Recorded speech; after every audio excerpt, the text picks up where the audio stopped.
नमस्कार दोस्तों, मैं शाबुद्दीन अली आज फिर हाजिर हूँ एक बेहतरीन और जबरदस्त टॉपिक के साथ में। आज का हमारा टॉपिक है शो द प्लान। जब भी हम किसी को प्लान दिखाने जाएं तो किन किन चीज़ों का ध्यान रखना चाहिए, किन किन एथिक्स को फॉलो करना चाहिए, आज हम इस वीडियो के माध्यम से जानेंगे। माय डियर फ्रेंड, प्लान वो प्रोसेस है, इसके बिना डायरेक्ट सेलिंग में सफलता संभव नहीं है। क्योंकि हम यदि किसी व्यक्ति को अपना प्रपोजल देंगे ही नहीं, हम किसी को कोई प्लान दिखाएंगे ही नहीं, तो व्यक्ति क्या तो हमारे प्लान को एक्सेप्ट करेगा और क्या रिजेक्ट करेगा। जब हम किसी को बताएंगे तब हमारा यस और नो में रिजल्ट आएगा, लेकिन हम प्लान दिखाएंगे ही नहीं तो कैसे होगा। लेकिन प्लान दिखाते समय भी आपको कुछ चीज़ों का विशेष ध्यान रखना है।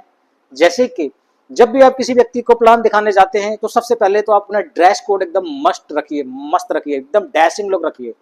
क्योंकि आप किसी व्यक्ति की जिंदगी बदलने जा रहे हो, आप किसी व्यक्ति को इस दुनिया की सबसे बेहतरीन अपॉर्चुनिटी देने जा रहे हो, उस व्यक्ति को एक लाइफ चेंजिंग अपॉर्चुनिटी देने जा रहे हो, और आप ऐसे ही आड़े तिरछे कपड़ों में, शर्ट बाहर निकली हुई है, प्रेस है नहीं, पैर में चप्पल पहने हुए हैं, इस तरीके से आप ये जा रहे हो किसी व्यक्ति को प्लान दिखाने, क्या वो आपको देखेगा नहीं? बोला भाई पहले अपनी तो बदल ले, तभी तो मेरी बदलेगा। आप किसी की जिंदगी बदलने जा रहे हो तो बढ़िया प्रॉपर प्रेस किए हुए कपड़े, पैर में जूते, फॉर्मल ड्रेस कोड में आप उसको प्लान प्रेजेंट करने जाइए। एक व्यापारी के माफिक आपको, क्यों डायरेक्ट सेलिंग एक बहुत बेहतरीन बिजनेस है, आप उसको एक बिजनेस अपॉर्चुनिटी देने जा रहे हो तो आप उसको बिल्कुल व्यापारी के माफिक लगने चाहिए। तो पहला तो ये है कि आपको प्लान प्रेजेंट करते समय सबसे पहले ड्रेस कोड का ध्यान रखना होता है।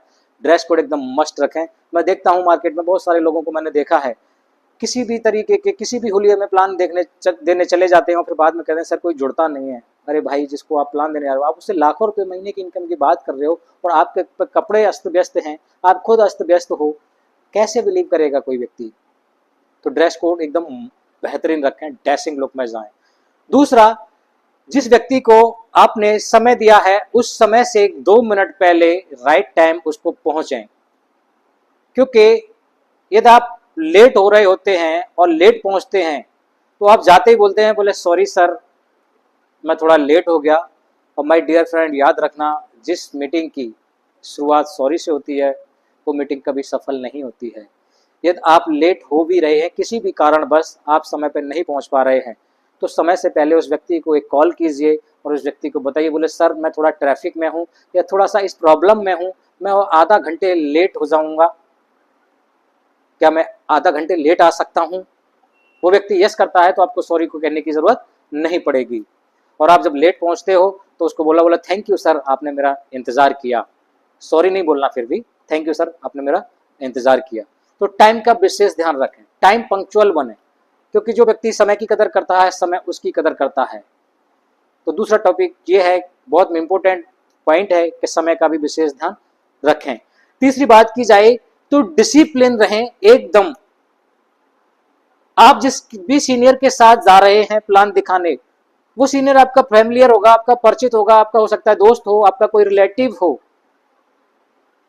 और आप प्रोस्पेक्ट के सामने उस सीनियर से हंसी मजाक करते हैं या कोई भी इस तरीके का मिसबिहेव करते हैं तो वो समझ जाएगा, बोले कहीं कुछ नहीं है। एकदम सीनियर के माफिक ऐसे रहें कि जैसे कि आप सीनियर नहीं कोई तोप लेके आए हैं। सीनियर जो कहता है उसको बस यस और नो में आंसर दें, फालतू का कोई भी बात प्रोस्पेक्ट के सामने सीनियर से नहीं करनी है, चाहे वो आपका भाई क्यों ना हो। तो कोई भी हंसी मजाक कुछ नहीं, प्रॉपर डिसिप्लिन रहें। जैसे कि आप एक बड़े अधिकारी के साथ बैठे हैं और आपका वो सीनियर है, इस तरीके के साथ अपने सीनियर के साथ रहें प्रोस्पेक्ट के सामने, तो डिसिप्लिन रहें। चौथा पॉइंट की मैं बात करूं तो बीच बीच में आप बोल सकते हैं, एक चीज बोल सकते हैं, टेस्ट मनी। बोले हाँ सर, हमने वो सर उनके माध्यम से वहां प्रोडक्ट लगा था, उनको बहुत रिलैक्स है, उनको बहुत आराम है। और जो भी प्लान प्रेजेंट कर रहा है सीनियर, वो भी टेस्ट मनी जरूर बताए कि हमने उनको प्रोडक्ट दिया, उनको ये रिलैक्स है, उनको वो रिलैक्स है। यानी 2, 4, 6, 10 जितना टेस्ट मनी हो सकता है पॉजिटिव, वो उस व्यक्ति के सामने प्लान प्रेजेंटेशन में डिस्कस करें। और टेस्ट मनी भी my dear friends genuine discuss करना है, ये नहीं है कि हवा हवाई करें। अभी वो व्यक्ति कॉल करता है, बोले मेरी बात करा दीजिए, तो फिर आप कैसे करेंगे? टेस्ट मनी वो देनी है जो जेन्युइन हो, जिसको आप प्रूफ कर सकें, झूठ नहीं बोलना है। तो चौथा पॉइंट आपको ये ध्यान रखना है कि टेस्ट मनी बीच बीच में, इससे क्या होगा, उसका फेथ डेवलप होगा। बोले यार उनको आराम मिला है, इनको आराम मिला है, इनको बढ़िया है, तो इनका प्रोडक्ट वाकई बढ़िया है, अच्छा वो भी यहाँ से कमा रहे हैं, ये कमा रहे हैं, तो मैं भी यहाँ से कमा सकता हूँ। उसका एक फेथ डेवलप होगा, एक विश्वास बढ़ेगा आपके ऊपर और रिजल्ट पॉजिटिव हो सकता है। ये कुछ 4 पॉइंट हैं जिनको प्लान प्रेजेंटेशन में बहुत अति आवश्यक हैं, इनका ध्यान रखना चाहिए। यदि आप इनका ध्यान रखते हैं तो आपका रिजल्ट निकलने के चांसेस, मीटिंग सफल होने के चांसेस बढ़ जाते हैं। और जो 5वां की मैं बात करूं तो माय डियर फ्रेंड, आप ये अपना एक नियम बनाएं, कम से कम, वैसे तो 2 प्लान डेली होता है, लेकिन कम से कम 1 प्लान डेली आप जरूर शो करें। महीने में 30 प्लान होते हैं, 30 में से यदि कोई एक व्यक्ति भी ज्वाइन होता है माय डियर फ्रेंड, तो भी आपका बिजनेस चलने लगेगा।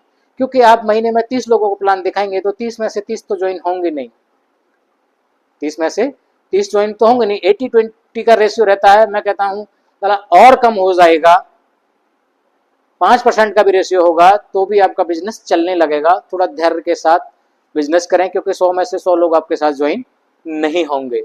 तो इसलिए 1 प्लान डेली कराएं, महीने में कम से कम 30 प्लान करें, और एक नियम बना लें कि जब तक मैं 1 प्लान नहीं कर लूंगा तब तक मुझको चैन नहीं पड़ेगा। क्योंकि एफर्ट चाहे छोटा ही हो, लेकिन वो कंटिन्यूअसली, लगातार, निरंतरता के साथ किया जाता है तो उसके परिणाम पॉजिटिव आते हैं। और प्रयास यदि कभी कभार किया जाए तो उसका कोई औचित्य नहीं होता। तो एक नियम बना लें कि 1 प्लान तो मैं डेली दिखाऊंगा ही दिखाऊंगा, एनी हाउ, चाहे कुछ भी हो जाए। यदि आप ऐसा करते हैं तो माय डियर फ्रेंड, आपको सफल होने से कोई नहीं रोक सकता। तो ये प्लान प्रेजेंटेशन के कुछ नियम थे, इनको आप फुलफिल करके आप सफल हो सकते हैं, सक्सेस हो सकते हैं। यदि मेरी वीडियो आपको पसंद आई हो और इस वीडियो से आपको थोड़ा सा भी नॉलेज इंक्रीज हुआ हो तो इस वीडियो को लाइक करें, कमेंट करें और मेरे चैनल को सब्सक्राइब कर दें, जिससे कि मेरा अगला वीडियो आएगा उसका नोटिफिकेशन आपको मिल जाए। थैंक यू एंड जय हिंद।